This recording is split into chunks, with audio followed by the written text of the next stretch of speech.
So finally ಇಲ್ಲ sir, Suri sir ಕ್ಯಾರೆಕ್ಟರ್ಗೆ ನಿಮ್ಮನ್ನು ಇದು ಮಾಡ್ತೀವಿ, ಅದಕ್ಕೆ ಕತೆ ಹೇಳಲಿಲ್ಲ ಸರ್ ನಾವು. ಸೊ ಟೀಮ್ ಎಲ್ಲ ಡಿಸ್ಕಸ್ ಮಾಡಿ ವಿ ಫೈನಲೈಸ್ಡ್. ಎಷ್ಟೇ ಸಿನಿಮಾಗಳು ಮಾಡಿದ್ರು ನಾವು ಪ್ರೂವ್ ಮಾಡ್ಕೊಳ್ದೆ ಆಚೆ ಬಂದಿಲ್ಲ ಅಂದರೆ, ಜಾಗ ಸಿಕ್ಕಿಲ್ಲ ಅಂದರೆ ಅದು ವೇಸ್ಟ್ ಆಗುತ್ತೆ ಒಂದು ನಟಿಯಾಗಿ. ಸೊ ಇದೊಂದು ಒಳ್ಳೆ ಪ್ಲಾಟ್ಫಾರ್ಮ್ ಅಂತ ಹೇಳ್ಬೋದು. ನನ್ನ ಒಂದು ಕೆರಿಯರ್ಗೆ ತುಂಬ ಹೆಲ್ಪ್ ಆಗುತ್ತೆ. ಆ್ಯಕ್ಚುಲಿ ಇವರಿಗೆ ಏನು ಕ್ಲೈಮ್ಯಾಕ್ಸಲ್ಲಿ ಆಗುತ್ತೆ ಅನ್ನೋದು ಹೇಳಿದ್ರಂತೆ. ನನಗೂ ಅದು ಮೊನ್ನೆ ಗೊತ್ತಾಯ್ತು. ಕ್ಲೈಮ್ಯಾಕ್ಸ್ ಯಾರಿಗೂ ಹೇಳಿರಲಿಲ್ಲ ಸರ್. ಅಲ್ಲ, ಲಾಸ್ಟ್ ಎಂಡ್ ಹೇಳಿರಲಿಲ್ಲ. ಹೌದು, ನಾನು 20 ಮಿನಿಟ್ಸ್ ಏನಂದ್ರು ಆ 10 ಮಿನಿಟ್ಸ್ ಅದು ಗೊತ್ತು, ಲಾಸ್ಟ್ ಮಾತ್ರ ಚೇಂಜ್ ಮಾಡಿದ್ರು. ಬಟ್ ಅವರು ಅದನ್ನ ಪಿಕ್ಚರೈಸೇಷನ್ ಮಾಡ್ತಾರೆ ಅನ್ನೋದು ಯಾರಿಗೂ ಗೊತ್ತಿರಲಿಲ್ಲ. ಫುಲ್ಲು ಉರಿ ಬಿಸಿಲು ಆಯ್ತಾ. ನಂಗೆ ಭಯ, ಈ ತಪ್ಪ ಎಲ್ಲಾದ್ರೂ ಮುಳ್ಗೋಗ್ಬಿಟ್ರೆ ಹೆಂಗೆ, ನಾನೆಲ್ಲಾದ್ರೂ ಮುಂದೆ ಹೋಗ್ಬಿಟ್ರೆ ಹೆಂಗೆ. ಆತ್ಮೀಯ ಕನ್ನಡ ಪಿಕ್ಚರ್ ವೀಕ್ಷಕರಿಗೆ ನಮಸ್ಕಾರ. ನಾನು ಪ್ರವೀಣೇಕ್ ಅಂತ. ಇವತ್ತು ನನ್ನ ಜೊತೆಗೆ ಸೂರಿ ಮತ್ತು ಸಂಧ್ಯಾ ಇದ್ದಾರೆ. ಸೂರಿ ಲವ್ಸ್ ಸಂಧ್ಯಾ ಇದೆ 6ನೇ ತಾರೀಕು ಗುರುವಾರ. ಸೊ ಯಾವಾಗಲೂ ಯೂಶ್ವಲಿ ಅಣ್ಣವ್ರ ಮನೆ ಸಿನಿಮಾಗಳು ಗುರುವಾರ ರಿಲೀಸ್ ಆಗೋದು. ಫಸ್ಟ್ ಟೈಮ್ ಇಲ್ಲೊಂದು ಸಿನಿಮಾ ಗುರುವಾರ ರಿಲೀಸ್ ಆಗ್ತಿದೆ. ರೀಸೆಂಟ್ಲಿ ಮ್ಯಾಕ್ಸ್ ಬುಧವಾರ ರಿಲೀಸ್ ಆಗಿತ್ತು. ಸೊ ಎಲ್ಲ ರಜೆಗಳು ಹಾಗೆ ಡೇಟ್ಗಳು ಎಲ್ಲ ನೋಡಿಕೊಂಡು ಇತ್ತೀಚೆಗೆ ಬರುವಂಥ ಒಂದು ಪರಂಪರೆ ಶುರುವಾಗಿದೆ. ಅಗೇನ್ ಸೂರಿ ಲವ್ಸ್ ಸಂಧ್ಯಾ ಇಬ್ಬರು ಜೊತೆಗಿದ್ದಾರೆ. ಕಾರ್ಯಕ್ರಮಕ್ಕೆ ಸ್ವಾಗತ ಸೂರಿ ಮತ್ತು Sandhya. Thank you. So Abhimanyu Kashinath ಅವರು, ಅಪೂರ್ವ ಅವರು ಸೂರಿ ಮತ್ತು ಸಂಧ್ಯಾ ಆಗಿ ಕಾಣಿಸ್ಕೊಂಡಿದ್ದಾರೆ. ತುಂಬ ನಿರೀಕ್ಷೆ ಇದೆ. ಅಂದರೆ ನಾನು ಟ್ರೈಲರ್ ನೋಡಿದ್ಮೇಲೆ ತುಂಬ ಹಿಂಗಾಗಿರ್ಬೋದಾ ಅಂತ ಒಂದು ಪ್ರಶ್ನೆಗಳು, ಜೊತೆಗೆ ಈ ಸಿನಿಮಾ ಏನು ಆಗ್ಬೋದು ಅನ್ನೋ ಒಂದು ಕುತೂಹಲ ಎರಡೂ ಇದೆ. ಸೊ ಈ ಒಂದು ಸಿನಿಮಾ ಆಗಿದ್ದೇಗೆ ಶುರುವಾಗಿ? ಆ್ಯಕ್ಚುಲಿ ಸಿನಿಮಾಗೆ ನಾನು ಆಲ್ರೆಡಿ ಟೀಮ್ ಕ್ರಿಯೇಟ್ ಆಗೋಗಿತ್ತು. ಅವ್ರದ್ದೊಂದು Upendra sir already title launch ಮಾಡಿಬಿಟ್ಟು ಸುಮಾರು ದಿವಸ ಆದಮೇಲೆ ನಾನು ಟೀಮ್ಗೆ ಪರಿಚಯ ಆಗಿದ್ದು. ಅಂದರೆ ಬಾಜಿ ಟೈಮಲ್ಲಿ ಆನಂದ್ ಅಂತ ಮಾಸ್ಟ್ರು ಒಂದು ಕೊರಿಯೋಗ್ರಾಫ್ ಮಾಡಿದರು ಒಂದು ಸಾಂಗ್ನ. ಆ ಮಾಸ್ಟ್ರಿಗೆ ಡೈರೆಕ್ಟರ್ ಪರಿಚಯ ಅಂತ. ಸೊ ಆ ಥರ ಅವರೆಲ್ಲೋ ಹೇಳಿದ್ದಾರೆ. ಒಂದು ಯಾವುದೋ ನೆಗೆಟಿವ್ ಕ್ಯಾರೆಕ್ಟರ್ಗೆ ಅವರು ಆ್ಯಕ್ಚುಲಿ ಪ್ರತಾಪ್ ನಾರಾಯಣ್ ಅವ್ರು ಮಾಡಿದ ಕ್ಯಾರೆಕ್ಟರ್ಗೆ ನನ್ನನ್ನು ಆ್ಯಕ್ಚುಲಿ ಫಸ್ಟ್ ಕೇಳಿದ್ದಿದ್ದು.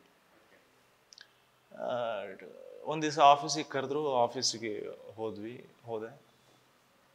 ಸರ್ ಹಿಂಗೆ ಅಂದ್ಕೊಂಡಿದ್ದೀವಿ ಅಂತ ಡೈರೆಕ್ಟರ್ ಹೇಳ್ತಾಯಿದ್ರು. ಬಟ್ ಅವ್ರು ಹೇಳಬೇಕಾದ್ರು ಅಥವಾ ಪ್ರೊಡ್ಯೂಸರ್ ಹೇಳಬೇಕಾದ್ರು ಅಷ್ಟು ಪುಷ್ ಇರಲಿಲ್ಲ ಆ ಕ್ಯಾರೆಕ್ಟರ್ಗೆ. ಅದು ನನಗೆ ಗೊತ್ತಾಗಿದ್ದು 2 ದಿವಸದ ಹಿಂದೆನೇ. ಅವರು ಹೇಳಿದ್ದು ಏನಕ್ಕೆ ಅಷ್ಟು ಒಂಥರ ಕನ್ಫ್ಯೂಸ್ಡ್ ಇದಲ್ಲಿ ಹೇಳಿದ್ರು ಅಂತ. ಡೈರೆಕ್ಟ್ರಿಗೆ ಏನಂದರೆ, ನನ್ನನ್ನು ಪರ್ಸ್ನಲಿ ನೋಡಿ ಇದಾದಮೇಲೆ ನನ್ನಲ್ಲಿ ಅವ್ರಿಗೆ ಸೂರಿ ಕಂಡುಬಿಟ್ಟಿದೆ. ಬಟ್ ಅದನ್ನು ಎದುರುಗಡೆ ಡಿಸ್ಕಸ್ ಮಾಡೋದಕ್ಕಾಗಲ್ಲ, ಅಥವಾ ಟೀಮ್ ಜೊತೆನೂ ಟಕ್ಕಂತ ಹೇಳೋದಕ್ಕಾಗಲ್ಲ.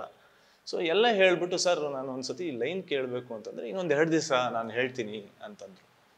2 ದಿವಸ ನನಗೆ ಫೋನ್ ಕಾಲ್ ಬರಲಿಲ್ಲ ಟೀಮಿಂದ. ಓಕೆ ಯಾಕಂದರೆ ಅವ್ರ ಕ್ಯಾರೆಕ್ಟರ್ ಅವ್ರಿಗೆ ಅನಿಸ್ಬೇಕು, ಎಸ್ ನಾನು ಇದಕ್ಕಿದೆ ಅಂತ. ನಾನು ಸುಮ್ಮನೆ ಆಗಿಬಿಟ್ಟೆ. ಸೊ 3ನೇ ದಿವಸ ಫೋನ್ ಬರುತ್ತೆ. ಫೋನ್ ಬಂದ್ಬಿಟ್ಟು, ಸರ್ ಹಿಂಗೆ ಸರ್ ಎಲ್ಲ ಪಾಸಿಟಿವಾ? ಎಲ್ಲ ಪಾಸಿಟಿವ್ ಸರ್. ಮತ್ತು ನನಗೆ ಲೈನ್ ಹೇಳ್ತೀನಿ ಅಂದರೆ, ಇಲ್ಲ ಸರ್ ಪ್ರೊಡ್ಯೂಸರ್ ಮತ್ತೇನೋ ಮಾತಾಡಬೇಕಂತೆ, ಬನ್ನಿ ಆಫೀಸ್ಗೆ.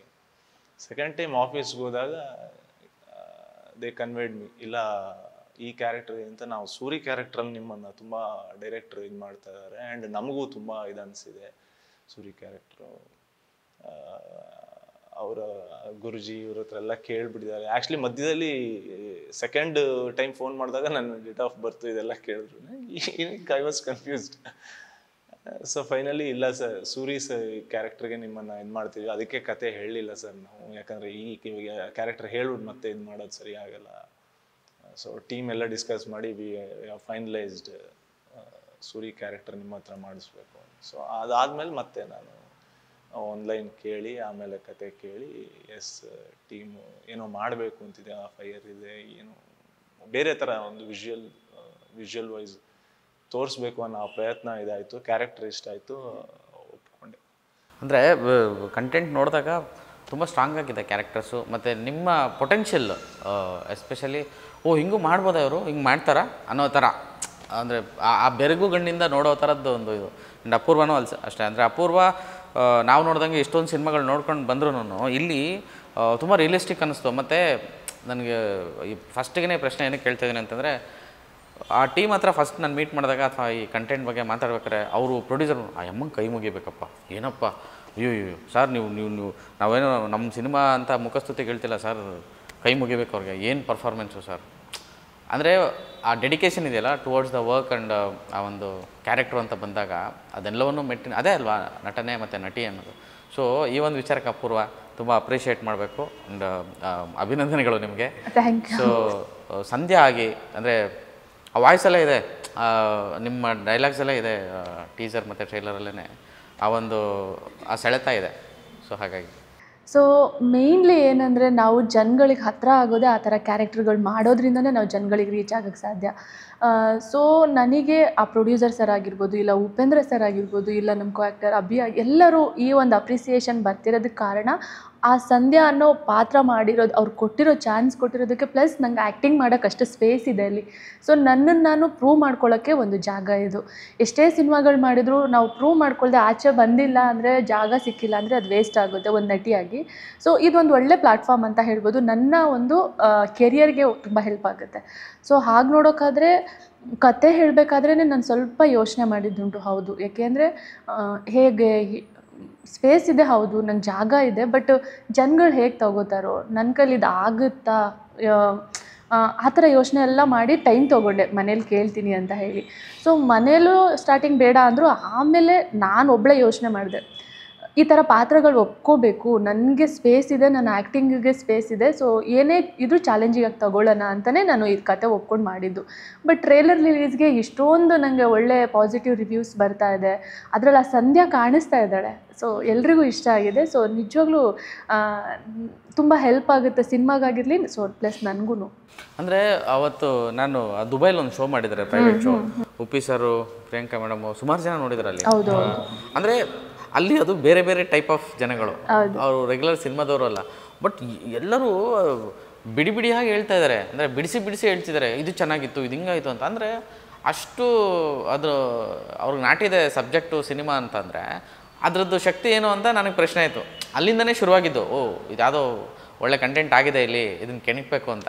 ಇಲ್ಲ ಅದು ಫೈನಲಿ ಅದು ಓವರ್ ಆಲ್ ಅಲ್ಲಿ ಅಷ್ಟು ಜನ ನೋಡಿ ಅದನ್ನು ನೀವು ಹೇಳಿ ಬಿಡಿಸಿ ಬಿಡಿಸಿ ಎಲ್ಲ ಹೇಳಿದ್ದಾರೆ, ಇದು ಮಾಡಿದ್ದಾರೆ, ಅದೆಲ್ಲ ಆದಮೇಲೆ ನಮಗೆ ಆ ಕಾನ್ಫಿಡೆನ್ಸ್ ಬರೋಕ್ಕೆ ಸ್ಟಾರ್ಟ್ ಆಗಿದ್ದು. ಅಂದರೆ ಫಸ್ಟ್ ಒಂದ್ಸತಿ ಸ್ಕ್ರಿಪ್ಟ್ ಕೇಳಿದಾಗ ನಮಗೊಂದು ಇದಿರುತ್ತೆ, ಓಕೆ ಇದು ಹಿಂಗೆ ಬರ್ಬೋದು, ಈ ಥರ ಡೈರೆಕ್ಟರ್ ಪ್ಲ್ಯಾನ್ ಮಾಡ್ಕೊಂಡಿದ್ದಾರೆ.